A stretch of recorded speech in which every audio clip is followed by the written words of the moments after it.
அன்பு உறவுகளுக்கு வணக்கம். இன்னைக்கு நாம நமது தேசிய தலைவர் மேதகவி பிரபாகரன் அவர்களுடைய பிறந்த நாளாம். இந்த நாளில் நாகை மாவட்டத்தில் குருதிக்கொடை முகாம் தயார் பண்ணியிருந்தாங்க. நாம் தமிழர் கட்சியின் மாநில ஒருங்கிணைப்பாளர் அண்ணன் நாகை அப்பு அவர்களுடைய முன்னிலையில் தலைமையில் இந்த நிகழ்வு தயார் செய்யப்பட்டது. நம்முடைய நாகை மாவட்டம் ஒரத்தூர் பகுதியில் இருக்கிற மருத்துவக் கல்லூரியில், அரசு மருத்துவக் கல்லூரியில் இந்த குருதிக்கொடை முகாம் நடைபெற்றது.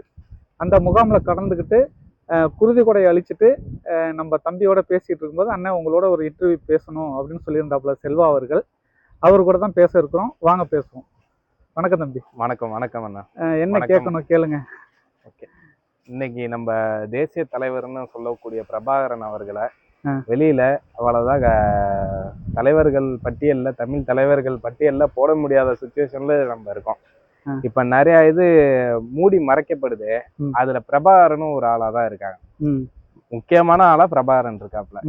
இத பத்தி நீங்க என்ன நினைக்கிறீங்க? அதை பத்தி நீங்க கொஞ்சம் பகிருங்க. உண்மையிலே தம்பி, இந்த உலகத்துல தமிழர்களுடைய அரசியல், தமிழர்களுடைய வரலாறு அப்படின்னு எடுத்துக்கிட்டோம்னா பல நூற்றாண்டுகள், கிட்டத்தட்ட 50,000 ஆண்டுகள்லாம் சொல்றாங்க.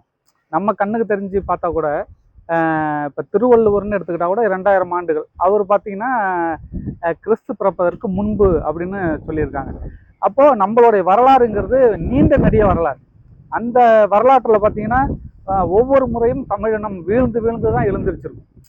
ஒரு இனம் வந்து தொடர்ந்து ஆதிக்கத்தில் இருந்திருக்காது, விழுந்து விழுந்து தான் எழுந்திருக்கும்.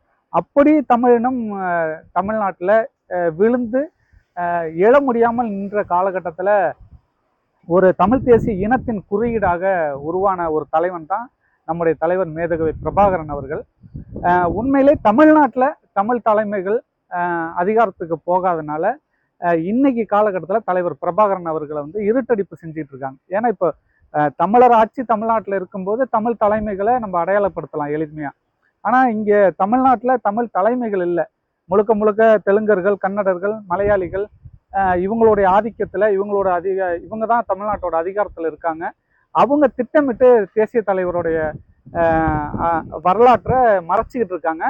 இது ரொம்ப நாள் நீடிக்காது. அண்ணன் சீமான் அவர்கள் களத்துக்கு வந்து 15 ஆண்டுகளாக தேசிய தலைவரை மக்களிடம் கொண்டு சென்றுகிட்டு இருக்காரு. உறுதியாக இந்த நிலை மாறும். தேசிய தலைவர் தான் தமிழர்களுடைய தமிழர்களின் குறியீடாக மாறக்கூடிய இடத்திற்கு வருவார். அடுத்ததான இப்போ ஒரு சில பேரு, அதாவது திராவிட போர்வையில உள்ள அவங்க சில யூடியூபருங்க, அவங்க இலங்கையில உள்ள தலைவர், அவங்களையா நம்ம போட்டுறணும்னு சொல்றாங்க. எனக்கு இதுல கேட்கறதா, அவங்க இலங்கையில இருந்தாலும் இலங்கையும் தமிழ் வந்து ஊடுருவி எங்க பார்த்தாலும் அந்த தீவுல எங்க பார்த்தாலும் இருந்த தமிழ் ஆளுங்க, அதனால போட்டுறோம். நீங்க உங்க பதில் என்னவா இருக்கும்? இதுக்கு என்னோட பதில் என்ன? தேசபிதா காந்திங்கிறீங்க, தேச தந்தை காந்தின்னு சொல்றீங்க. அவருக்கும் எனக்கு என்ன தொடர்பு இருக்கு? இந்தியா ஆங்கிலேயர்கிட்ட அடிமைப்பட்டு கிடக்கும் போது தான் இந்தியாங்கிற ஒரு நாடே கட்டமைக்கப்பட்டது. அதுக்கு முன்பு வந்து ஒவ்வொரு அரசர்களும் ஒவ்வொரு தேசங்களுமா இருந்துச்சு. அந்த காலகட்டத்தில் தேச தந்தை காந்திக்கும் நமக்கு என்ன தொடர்பு இருக்கு? மாமா நேருன்னு சொல்றோம், அவருக்கும் நமக்கு என்ன தொடர்பு இருக்கு? ஒரு தொடர்பும் இல்லை. இந்தியாங்கிற ஒரு நாடு கட்டமைச்ச பிறகு நம்ம எல்லாம் ஒண்ணு அப்படின்னு நினைச்சுக்கிறோம். ஆனா தமிழீழம்ங்கிறதும் இலங்கை தமிழர்கள்ங்கிறது வந்து மூன்றாவது நிலை இல்லை. அவங்களும் நம்மளும் ஒரே தொப்புள் கொடி உறவுகள். அவங்களும் தமிழர்கள் தான், நாமளும் தமிழர்கள் தான்.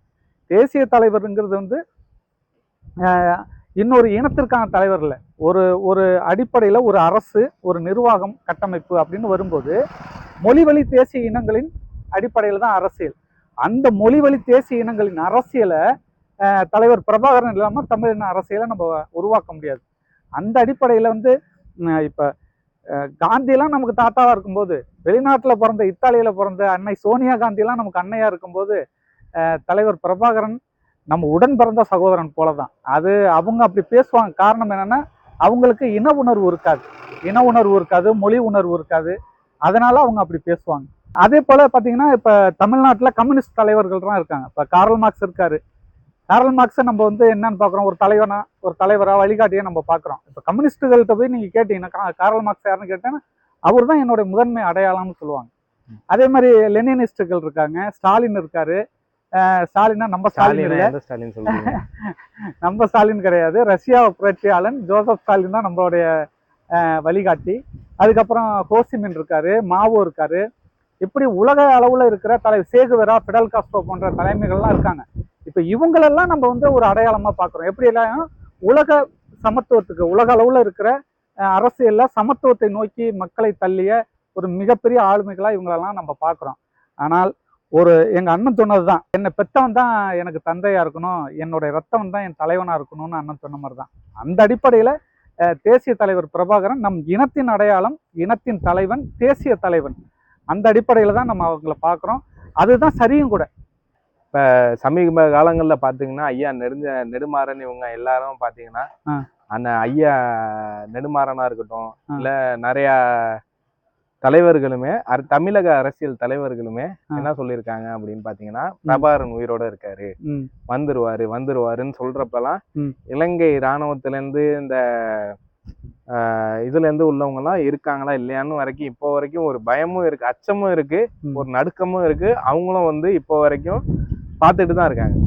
அந்த புலனாய்வு துறையில இருந்து இப்போ வரைக்கும் அதை யார் இப்ப அங்க போய் ஒரு யூடியூபரா இருக்கட்டும், இல்ல ஒரு ரிப்போர்ட்டரா இருக்கட்டும், அங்க போய் பிரபாகரன் ஒரு இது எடுத்தாவே அங்க அவங்கள நோக்கி எல்லா கண்ணும் வந்து மாறுது. இதை பத்தி நீங்க என்ன நினைக்கிறீங்க? ஏன்னா இருக்காங்க, உயிரோட தான் இருக்காரு. இல்ல 2009 காலகட்டங்கள்ல தலைவர் இறந்து விட்டாருங்கிற செய்தி தான் நமக்கான செய்தி. தலைவர் இருக்காரு இல்லைங்கிறது நமக்கு தெரியாது. அடிப்படையில நம்ம வந்து செய்திகளை தான் பார்க்குறோம். நம்ம தலைவரை சந்திக்கல, களத்துல நம்ம இல்லை, நமக்கு தலைவர் வந்து இருக்காரு இல்லை அப்படிங்கிறதெல்லாம் இப்போ விஷயம் இல்லை. தலைவரோட நோக்கத்தை நம்ம கொண்டு செல்றோமா? தலைவரோட இலக்கு என்ன? இனத்தின் விடுதலை, தமிழில் சோசியலிச குடியரசை கட்டமைக்கிறது, அதை நோக்கி அவரோட ஆயுத புரட்சி. நாம் வந்து அதே நோக்கங்களை உள்வாங்கிக்கிட்டு நம்ம அரசியல் களத்துக்குள்ளே விளையாண்டுக்கிட்டு நிற்கிறோம். அரசியல் களத்தை தொடர்ந்து முன்னேறிக்கிட்டு இருக்கோம். அதை தான் நம்ம ஃபோக்கஸ் பண்ணணும். தலைவர் இருக்காரு இல்லை, இருந்தால் தலைவன், இல்லையால் அவன் நமக்கு இறைவன். அண்ணன் கற்பிக்கிறது அதுதான்.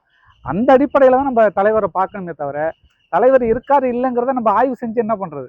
தலைவர் இருந்தால் அவர் வருவார், இருந்தால் வருவார், இல்லைனாலும் ஒன்றும் பிரச்சனை இல்லை, அவரோட நோக்கங்களை தூக்கிட்டு நம்ம போவோம். இப்போ எவ்வளவோ வலிமையான தலைவர்களை நம்ம அடுத்த தலைமுறை உருவாகும். அது தலைவரின் விதைகளாக அது இருக்கும்.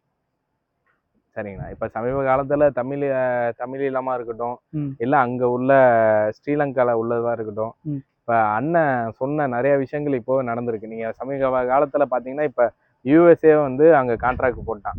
இதுக்கு முன்னாடி வந்து பாத்தீங்கன்னா சைனா வந்து கான்ட்ராக்ட்ல இருந்தாங்க. ஜியோ பாலிட்டிக்கல் இதுல வந்து பாத்தீங்கன்னா இது பெரிய பொருளா பேசப்பட்டுச்சு. இதை நீங்க எப்படி பாக்குறீங்க? இது அன்றைய கணித்தார் பிரபாகரன்ங்கிற மாரி. அது உண்மைதான். அதாவது தலைவர்கிட்ட வந்து நமக்கு செவிவழி செய்தி தான்.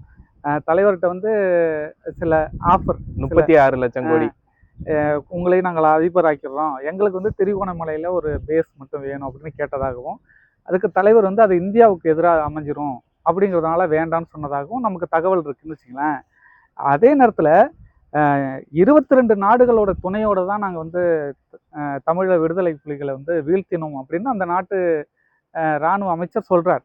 அப்படின்னா இந்த 22 நாடுகளுக்கும் அதுக்குள்ளே என்ன வேலை அப்படின்னு பார்த்தா, பிரபாகரன் இருக்கும் வரை அவங்களுடைய ஆதிக்கத்தை இங்கே கொண்டு வந்து நிறுத்த முடியாது.